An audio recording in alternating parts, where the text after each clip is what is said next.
Governor Sindh Kamran टिसूरी का अदाकारा हुमैरा असगर की तदफीन के इंतजाम करने का ऐलान।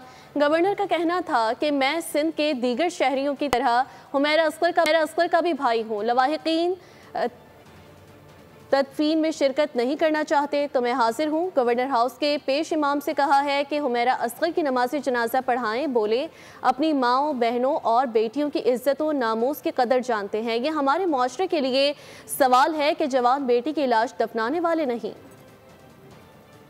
हुमैरा असगर सानिया सभी के सामने है और उसके बाद के जो मसाइल आए हैं, तदफीन के इशूज़ बने हैं, फैमिली की तरफ से बयानात आए हैं, तो मैंने सिंध के जो तमाम शहरी हैं जिनमें मेरी बहनें हैं, जिनको मैं कहता हूं कि मैं सबका भाई हूं, तो बहैसियत भाई मैं ये अपने ऑफिस को हिदायत की है कि उसकी तदफीन के तमाम तर इंतजामात मेरी तरफ से किए जाएं।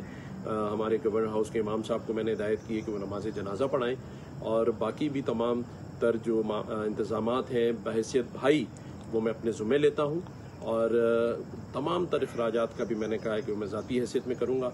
और हमारी बहन थी, जो कुछ भी हुआ अल्लाह ताला उनकी मग़फ़िरत करे, उन्हें जन्नतुल फ़िरदौस में। सब्सक्राइब करें और बेल दबाएं ताकि कोई खबर रह न जाए।